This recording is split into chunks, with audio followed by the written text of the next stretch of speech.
예전에는 의술이 많이 발달하지 못해서요. 보통 자녀가 출생하면은 한 1, 2년은 있다가 얘가 살아있으면 호적에 올렸습니다. 죽으면 그냥 사망 처리하고요.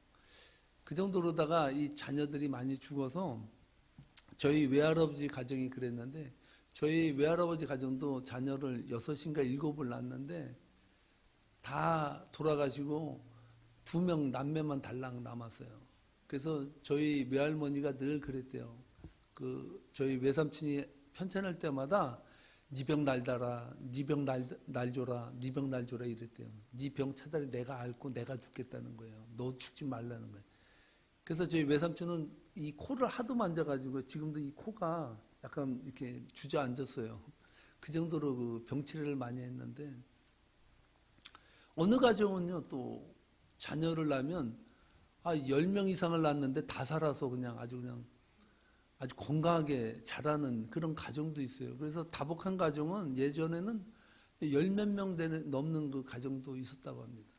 근데 오늘 라디오 그 칼럼에 토크쇼에서 들었는데, 어느 가정에 자녀가 10명 이상이면 보통 상을 차리면요 길게 쫙 상을 놓고 3군데 정도에다 밥을 한 솥씩 갖다 올려놓는 거예요. 그럼 돼지우리에서 돼지가 밥 먹듯이 퍼가지고 막 우적우적 먹는 거예요. 그러니까 완전히 그냥 식사 자리가 거의 전쟁터에 가깝게 그렇게 지내죠. 근데 이 한 중간쯤 되는 이 자식이 너무 대우를 못 받는 거예요. 하도 많다 보니까 대우라는 자체가 사치야. 알아서 살아야 되는 거야, 알아서. 너무 서글퍼가지고, 에이, 아직 내가 한번 가출해보자. 부모님이 나 없으면 어떻게 잘 사나 한번 보자. 이 친구가 가출을 했어요. 일주일 있다가 하도 배가 고파가지고 아침에 밥 먹을 때 슬쩍 들어와가지고 앉으려고 딱 한 거예요. 그때 어머니가 딱 이 아들 보고 뭐라 그런지 아세요? 야, 어디 갔다? 빨리 와서 앉아, 빨리 처먹어. 이러더라는 거예요. 이 어머니는요, 이 아들이 가출한 줄도 모르는 거예요. 하도 많다 보니까 얘는 가출해서 자기 존재감을 알리려고 그랬는데, 부모님은 그것도 모르고 그냥 들어오는 거 보고 야, 빨리 앉아서 밥 먹으라고 그랬다는 거죠. 참, 오늘 이 본문에 보면요, 자식이 많은 가정은 그럴 수 있는데, 자식이 이래봤자 잘랑 둘밖에 없었어요. 그 이스마엘과 이삭이 같이 있었잖아요. 근데 이 이스마엘이요, 이삭이 태어나서 완전히 찬밥 신세가 됐어요. 창세기 21장에서 이삭이 태어나고 나서부터 하갈에게서 난 이스마엘은 존재감이 없어지고요. 아이들이 많은 가정에서는 이 돌볼 여력이 없지만 이삭의 가정에서, 이 아브라함의 가정에서는 충분히 돌봄 받을 수 있음에도 불구하고 그는 배척을 당하게 됩니다. 이런 역사적 배경으로 오늘 본문을 보다 보면요, 아주 놀라운 장면을 발견하게 됩니다. 바로 8절로 9절 말씀인데요, 여기에 놀라운 장면이 연출돼요. 함께 8절로 9절 말씀을 읽도록 하겠습니다. 그의 나이가 높고 늙어서 기운이 다하여 죽어 자기 열조에게로 돌아가매 그의 아들들인 이삭과 이스마엘이 그를 마므레 앞 해쪽 속 소알의 아들 에브론의 밭에 있는 막벨라 굴에 장사하였으니. 아멘. 지난주에 살펴보았듯이 아브라함이 나이가 많고 늙어 기운이 다하여 죽어 열조에게로 돌아갔는데, 아브라함의 장례를 위하여 등장한 인물이 있었습니다. 원래는 아브라함과 같이 살지 않았어요. 바로 이스마엘입니다. 이삭과 이스마엘이 아브라함을 살아가 묻힌 막벨라 굴에 장사하였다고 기록하고 있습니다. 이스마엘은요, 13살에 할례를 받고 16살에 이삭을 조롱한 일로 어머니 하갈과 함께 집에서 내쫓겨서 바란 광야에서 방황하며 살고 있었어요. 거기서 광야에서 활 쏘는 사람이 되었다라고 말하고 있습니다. 아브라함 집안에 이삭이 태어난 이후로 이스마엘은 찬밥 신세가 되어서 아버지 집에 거하지도 못하고 광야에서 떠들이 생활했던 것입니다. 요즘 자식들은요, 그 재산 문제 때문에 부모가 돌아가시면 장례식에서도 싸운다고 하더라고요. 네가 많이 갔네, 내가 많이 갔네, 이렇게 서로가 막 싸운다고 하는데, 이런 세태와 비교해 본다면 이스마엘은요, 인간적으로 남다른 데가 있어요. 자신을 내어 쫓은 아버지가 죽었다고 그를 장사하기 위하여 돌아온 것이에요. 참 신기한 일은요, 예전에는 카톡도 없었는데 어떻게 알고 그렇게 장사를 지내러 왔는지, 참 이게 참 대단한 일이에요. 옛날에 뭐 만나면 그랬다면서요, 다리 뜰 때 몇 시에 어디 다리 앞에서 만나자 이랬다고 하더라고요. 언제 시간이 정확한지도 모르는데 자전 장사에 동참해서 아버지를 위하여 애국하고 그를 사라의 그 장제에 함께 안장시켰다는 거예요. 그래서 저는요, 그 인간적으로 이스마엘에게 인간적으로는 참 연민의 정을 느껴요. 참 이스마엘, 넌 인간적으로 된 사람이다. 어떻게 보면 동생 이삭보다도 형다운 삶을 살았어요. 참 그래도 댐댐이가 괜찮았다고 볼 수가 있습니다. 그러나 성경은요, 이스마엘의 인간성과 전혀 관계가 없이 확실하고 매정하게 이렇게 쓰고 있어요. 그래서 이게 쇼킹한 일인데 11절 말씀에 보면요, 이렇게 말하고 있습니다. 아브라함이 죽은 후에 하나님이 그의 아들 이삭에게 복을 주셨고 이삭은 브엘라헤로의 근처에 거주하였더라. 아멘. 아브라함이 죽은 후에 이스마엘은 동생 이삭과 함께 아버지의 장례를 치러 드렸는데 11절 말씀에 보니까 이스마엘은 쏙 빠져버려요. 그리고 그 자리에 뭐라고 말하냐면 하나님의 그의 아들 누굽니까? 아브라함이에요. 아브라함 이삭에게 복을 주셨고 이삭은 브엘라헤로의 근처에 거주했다라고 말하고 있습니다. 여러분, 여기서 브엘라헤로이라는 이 장소가 어딘지 아시죠?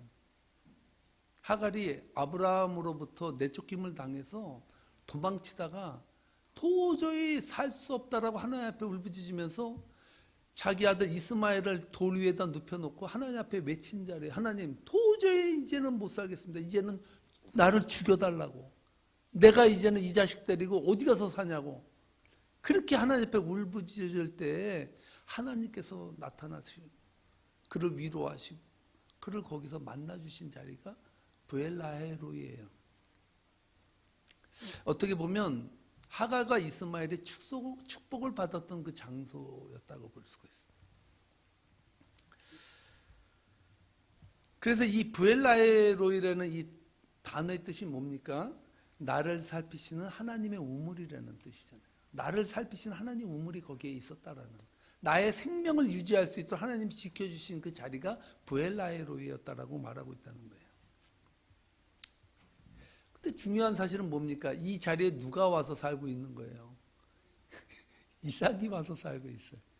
그나마 어떻게 보면, 인간적으로 보면요, 이스마엘이 받았던 그 축복마저도 어떻게 보면 또 빼앗기는 그런 결과를 야기했던 그 장소가 되어버렸다는 거예요.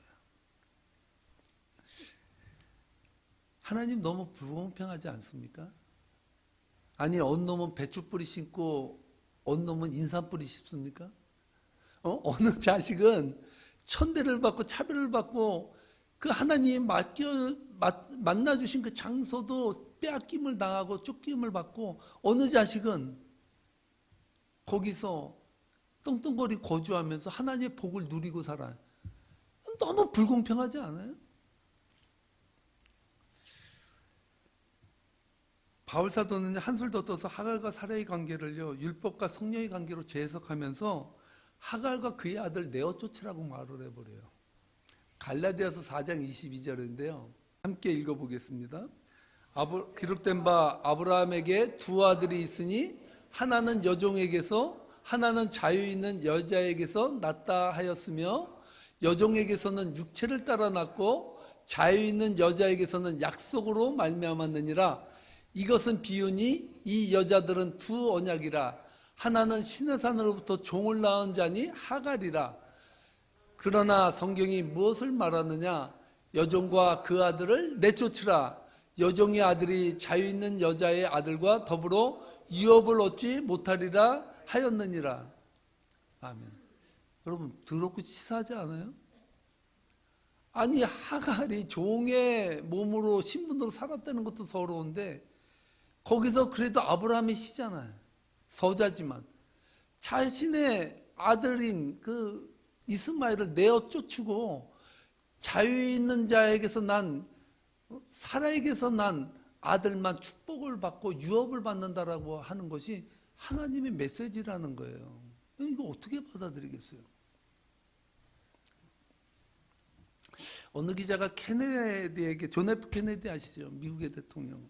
그에게 이렇게 물었다고 합니다. 어느 기자가 베트남 파병 군인 중에 사상자가 많은데 반해 서독 파병 군인은 가족과 함께 쾌적하게 보내고 있습니다. 이거 불공평한 것 아닌가요? 대통령 당신 좀 말해보세요. 이렇게 말했다는 거예요. 그때 케네디가 뭐라고 말했는지 아십니까? 이렇게 말했대요. 삶에는 언제나 불공평한 점들이 존재합니다. 어떤 사람은 전쟁에서 죽고 어떤 사람은 부상을 입고 어떤 사람은 절대로 해외로 나갈 수 없고 어떤 사람은 남극에 주둔하고 어떤 사람은 샌프란시스코에 주둔합니다. 군대나 개인의 삶을 100% 공평하도록 보장하는 것은 매우 힘든 일입니다. 인생은 불공평합니다. 이렇게 말했다는 거예요. Life is not fair. 이렇게 말했대요. 삶은 불공평하다고. 어느 놈은 주둔지가 이라크라 거기 가서 죽고 어느 놈은 주둔지가 한국이라 매일같이 토요일마다 나가서 즐기고 놀고 이런다는 거예요. 불공평하지 않냐는 거예요. 그때 케네디가 이렇게 말했다는 거예요. Life is not fair. 인생은 공정하지 않다는 거, 불공평하다는 거예요. 여러분, 인생은 공평하지 않습니다. 그런데 미안한 말씀인데요. 은혜도 공평하지 않아요. Grace is not fair. 은혜도 공평하지 않아요. 불공평해요. 하나님께서 하나님의 자녀를 선택하는 데 있어서 기준점이 무엇입니까? 그 답은 엿장수 마음이에요. 옛날에 캔디가 없었잖아요. 요새 미국은 캔디 스토어가 있을 정도로 엄청난 캔디가 넘쳐나잖아요. 한국은요, 캔디가 어디 있어요? 엿장수가 가끔가다 엿가락 그 가위 들고 다니면서 그 엿을 막 이렇게 연주하잖아요. 탁탁탁탁 이러면서 막 연주하면서 엿사라 그러잖아요. 그럼 아저씨 엿 한 가락 주세요. 그러면 이 사람이 어떻게 합니까? 정 가지고 엿장수 마음이야. 자기가 자르고 싶은 대로 딱 툭 쳐가지고 가져가시오 하고 돈을 받아. 거기에 규격도 없어요. 그냥 주고 싶은 대로 줘. 은혜는 뭐냐? 은혜는 하나님 마음이야. 여러분, 우리는 살아가면서 왜 이렇게 하나님 할 수 있냐고. 이건 너무 필요하지 않냐고. 우리가 따질 수 있어요. 하나님 앞에. 하나님 정의 아닙니까? 하나님 바르지 않습니까? 공의 아닙니까? 이게 뭐예요, 세상이? 왜 세상도 공평하지 않는데 그것도 서러운데 왜 은혜도 공평하지 않습니까? 라고 따질 수 있다는 거예요.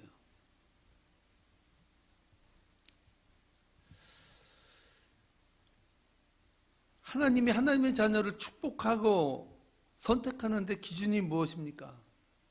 기준이 뭐예요? 하나님 마음이에요. 어떤 사람이 회의를 했는데요. 회의 중에서 하도 그냥 말이 나오니까 딱 일어나서 어떤 사람이 그랬대요. 법대로 합시다! 이렇게 말했다는 거예요. 그러니까 어떤 사람이 일어나서 어떤 성도가 이렇게 말했대요. 당신 법대로 하면 벌써 하나님 앞에 뒤졌어. 이러더라고요. 법대로 해서 하나님 앞에 설 사람이 어디 있어요? 여러분 중에 정말 하나님의 의로 하나님 앞에 당당히 설 사람 있으면 한번 나와보세요. 이 자리에 서야 돼, 그분은. 저나 여러분은 다 죄인이에요, 죄인. 그것도 그냥 죄인이 아니라 죽을 수밖에 없는 죄인이. 법대로 따지면 우린 다 죽어야 돼. 그런 존재들이 이 자리에 나와서 예수님 찬양, 하나님 할렐루야 이 영광을 드리고 있어요. 이거 불공평한 거 아니에요? 세상 사람은 지금 퍼져버려서 지금 밖에서 나가서 자빠지고 놀고 이렇게 있는데 우리들은 예배당에 와서 하나님을 찬양하고 이 영광을 누려요. 이거 공평하지 않잖아요, 이거.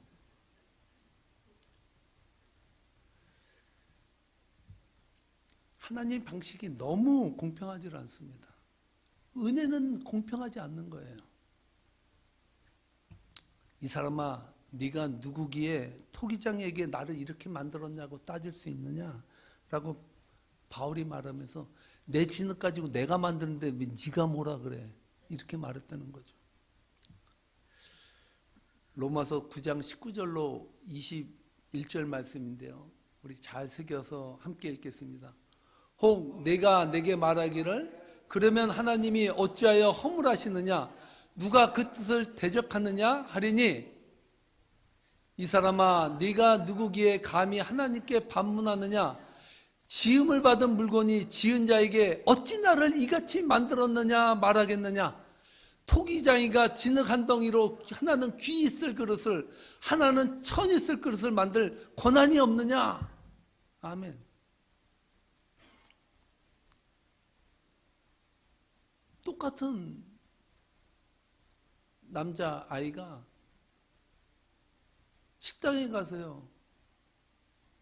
한 사람은 눈치를 보고 있는 것에 반해 한 아이는 가가지고요.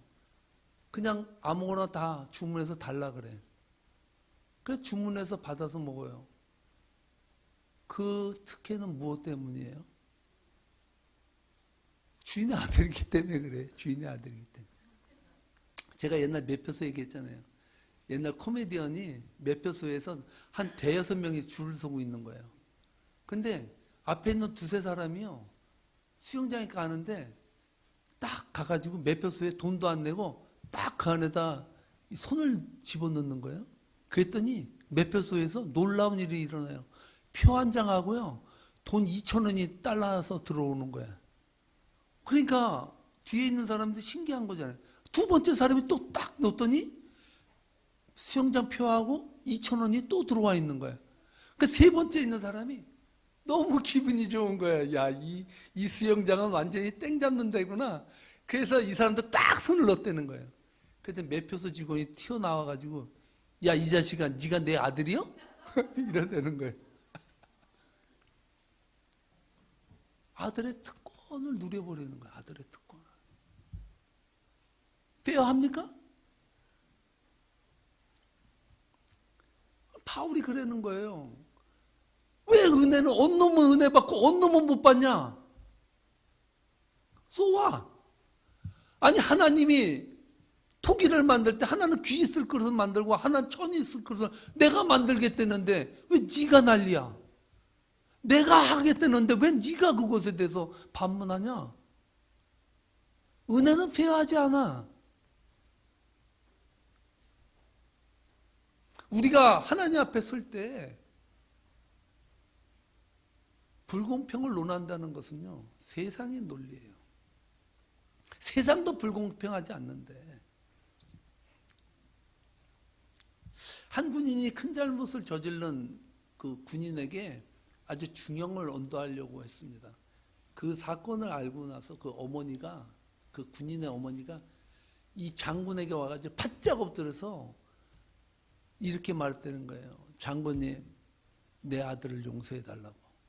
내 아들에게 한 번만 은혜를 베풀어 달라고 이렇게 간청을 했대요. 그래서 장군이 뭐라 그랬는지 아세요? 야, 내가 만약에 네 아들을 용서해주면 너는 나에게 뭘 해줄 건데? 조건을 내걸었대요. 그때 이 현명한 이 어머니가 뭐라고 말했는지 아세요? 장군님, 은혜는 조건이 붙지 않습니다. 그래서 은혜입니다.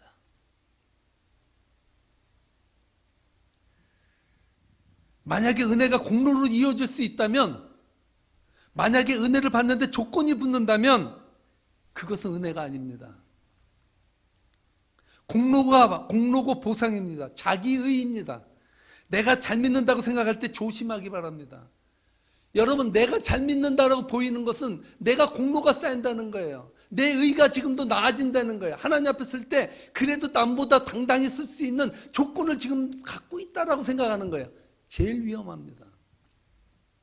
왠지 아세요? 은혜에는 조건이 붙지 않기 때문에. 예수님은 아이러니하게도요, 자타가 공인하는 죄인들에게는 관대하시고 오히려 종교 지도자들 향해서는 날카로운 비판을 가했습니다. 바리새인과 서기관들 향해서 회칠한 무덤 같다라고 말해버렸어요. 마태복음 23장 27절 말씀에 이렇게 말합니다. 함께 읽겠습니다. 화했을진저 외식하는 서기관들과 바리새인들이여, 회칠한 무덤 같으니 겉으로는 아름답게 보이나 그 안에는 죽은 사람의 뼈와 모든 더러운 것이 가득하도다. 종교성을 가진 그 제사장적 그 은혜를 가진 바리새인과 서기관들이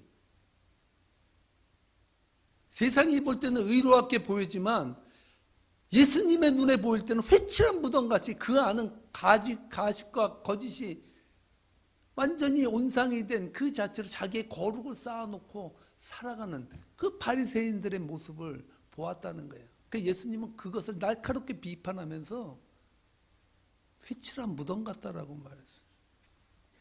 나는 이 세상에 올 때 죄인을 부르러 왔지 의인을 부르러 온 것이 아니다. 네가 의인이라고 생각하면 너는 나랑 관계가 없다라고 말했어요. 교회는요, 보상과 공로가 넘치는 장소가 아닙니다. 여러분들의 보상으로, 여러분들의 공로로 하나님 앞에 쓴다고 절대 착각하지 마세요. 나에게 부어진 은혜가 너무나도 크기 때문에 그 은혜를 하나님 앞에 갖기 위해서 그 말로 할 수 없는 은혜에 내가 반응하는 것이 내 신앙생활이에요. 내가 무엇을 받기 위해서, 내가 그 공로를 통해서 내가 하나님 앞에 뭘 얻기 위해서 하나님의 일을 하는 것이 아니라 나를 불러주신 이 죄인된 죄인 중에 괴수인 나를 불러주신 그 은혜가 너무나 감사해서 그 은혜에 반응해서 일을 하는 것이 하나님의 일이에요. 이 주객이 전도되면요, 완전히 우리는 바리새인과 같은 믿음으로 끝나버려요. 예수 그리스도의 복음과는 전혀 관계가 없이 열심히 성실하게 무엇인가를 이루은 것 같지만 그 안에 핵심인 죄인을 구원한 공로의 은혜, 보혈의 은혜가 사라져버렸다는 거예요.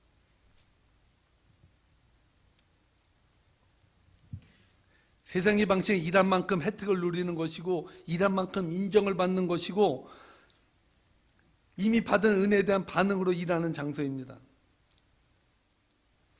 그러나 교회는 공로와 보상과 기득권을 위하여 일하는 장소가 아니라 교회는 하늘 보좌를 내려놓으시고 인간의 몸을 입고 인간의 죄를 대신하여 십자가를 지신 예수 그리스도의 피로 사신 공동체의 일원이 되었다는 것을 감사하며 살아가는 장소입니다.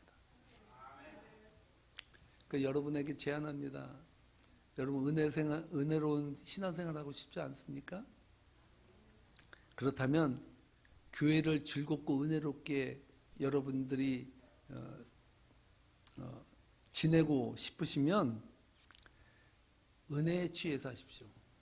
그리고 은혜에 감격하십시오. 죄인 중에 괴수인 나를 살려주신 그 은혜가 나보다 덜한 사람은 못 구해주겠어요. 그 은혜로 살라는 말이에요. 사랑하는 성도 여러분, 그래서 은혜는 불공평한 거예요. 우리가 구원받은 것은 불공평한 하나님의 사랑의 방식이 작용했기 때문이에요. 내가 의로워서 불러주신 것이 아니라 죄인 중에 괴수인 나를 위해 죽으신 예수 그리스도 보혈의 은혜가 나를 감싸주신 거예요. 그래서 나는 그 불공평한 사랑 때문에 은혜를 받고 예수 그리스도를 영접하게 된 거죠. 이것이 바로 은혜로운 신앙생활의 기초라는 것입니다. 여러분, 오늘 이 시간 이 불공평한 하나님의 사랑의 방식이 이해되는 시간 되기를 주님의 축복합니다. 그 사랑의 방식을 통해서 은혜가 넘치기를 바랍니다. 그래서 은혜 속에서 여러분의 인생을 살아가는 복된 삶이 되시기를 주님의 이름으로 축복합니다. 축복합니다. 기도하시겠습니다.